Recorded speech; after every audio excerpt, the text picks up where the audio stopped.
We went from extreme pricing power from the retailers just a few months ago to seemingly almost no pricing power and no ability to raise prices even as their costs go up. I mean, what happened? It's like the light switch literally went from on to off.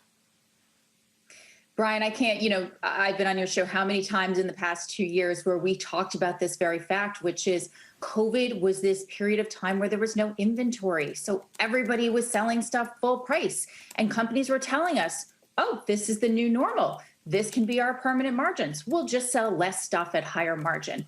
Well, here we are. The circle of life in retail has come full circle. And once again, we are over inventoried.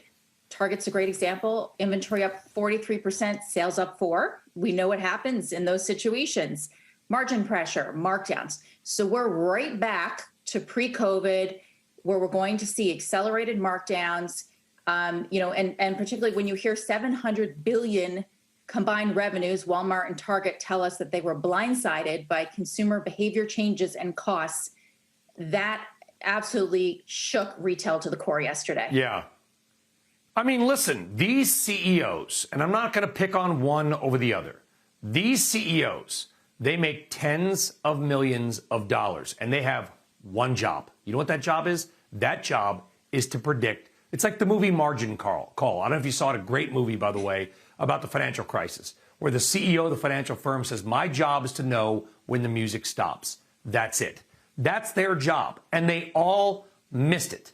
How did they miss it? How did they miss the consumer who shut off spending, or at least on higher margin items, in such a quick period of time? What did they not see? It's a great question because we all knew that we were lapping stimulus. We all knew that inflation has gone crazy and it's over 8% in the US and over 9% in the UK. We know what's going to happen. Historically, we know that consumers trade down, they go private label, they start buying smaller sizes. We know all these things. And yet they seem to be somewhat surprised at the speed it happened. We also saw a shift away from higher ticket items, discretionary, again, into essentials. Should we have seen this coming? Probably a good part of it, yes. The cost part of it probably happened a lot faster and was more extreme than anybody expected.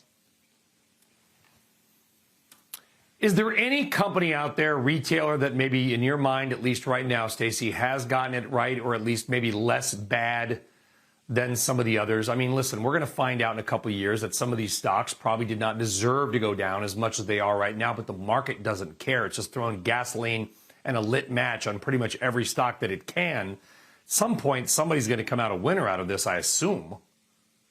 And that's the opportunity right now, because certainly we've seen the retail index down well over 30% at this point. And there are names that if you look at a multi-year outlook, like a Nike who's going DTC, who's taking back control of their brand, who still has the brand heat. Yes, 20% of their business is in China, which is problematic in itself, closed down basically. Yes, consumer spending is coming in, but if you look at a long-term opportunity, there are absolutely brands like a Nike you want to pick up. And, I would say we're also looking at a point in time where there's massive disruption with inflation and costs. And you look at Target, their traffic was still up.